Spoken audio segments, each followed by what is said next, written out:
ଧକ୍କା ହେଉଛି ଯେଉଁ ରାସ୍ତା ଖାଲ ଖମା ସବୁବେଳେ ଆମେ ହଇରାଣ ହେଉଛୁ କାମ ଠିକ୍ ଭାବରେ ହେଉନି। କୋଉଠି କେତେ ପର୍ଯ୍ୟନ୍ତ ରାସ୍ତା ଖରାପ କେତେ ବର୍ଷ ଗୋବିନ୍ଦପୁର ପାଖରୁ ମାନପୁର ପର୍ଯ୍ୟନ୍ତ ରାସ୍ତା ସବୁଦିନେ ଖରାପ। ଏ ନାମକୁ ମାତ୍ର ଖାଲି ରିପେୟାରିଂ ହେଉଛି କିନ୍ତୁ ରାସ୍ତା ସବୁବେଳେ ସେଇଆ। ଆଗକୁ ଆଜ୍ଞା ବର୍ଷା ଋତୁ ଆସିଲା। ବର୍ଷା ଋତୁ ହଇରାଣ ହେମୁ ଆଉ। ସ୍ଥାନୀୟ ଯିଏ ରହିଛନ୍ତି ବିଧାୟକ ରହିଛନ୍ତି ସ୍ଥାନୀୟ ବିଧାୟକ କିଛି ଶୁଣୁନାହାନ୍ତି ଆଉ ମନ ଦେଉନାହାନ୍ତି। ସବୁବେଳେ ତ ହଇରାଣ ହେଉଛୁ ଆମେ ଆଉ। ବର୍ତ୍ତମାନ ବାଙ୍ଗରାଠୁ ଆମେ ଯାଉଛୁ କନିକା ଦେଇକି ଆଳି ସୁବିଧା ଏପଟେ ରାସ୍ତା ଯାଇ ହେଉନି। ସମସ୍ୟା ତ ଜମା ଜମା ସଜଡ଼ା ହଉନି। ଯାହା ହଉଛି ତ ଏଠି ପରିସ୍ଥିତି ଯିଏ ଏ ରାସ୍ତାରେ ପଇଲା ଆଉ ସେ ସୁଧୁରିବାର ନାହିଁ ମଲା।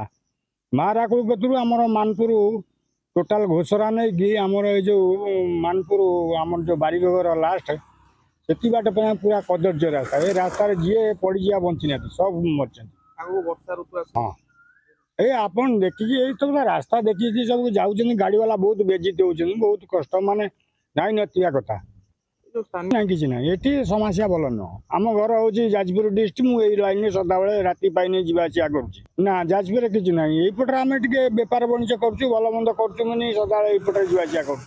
ଇଏ ଜଣେ ସାଧାରଣ ବେପାରୀଙ୍କର ପ୍ରତିକ୍ରିୟା ଆମେ ନେଇଥିଲୁ ଯେ ସିଏ ଯାଜପୁରରୁ ଆସୁଛନ୍ତି ସବୁଦିନ କେନ୍ଦ୍ରାପଡ଼ା, ହୁଏତ ପାଖ ଜିଲ୍ଲା ବା ପଡ଼ୋଶୀ ଜିଲ୍ଲା ଦର୍ଶକ ବନ୍ଧୁ, କିନ୍ତୁ ଏ ରାସ୍ତାର ଅଭାବନୀୟ ଘଟଣା ଦେଖାଦେଉଛି। ରାସ୍ତାରେ ଆଜି ପର୍ଯ୍ୟନ୍ତ ରାସ୍ତା କାମ ହେଇନାହିଁ। 2 ବର୍ଷ ଭିତରେ କାମ ହେଇନାହିଁ।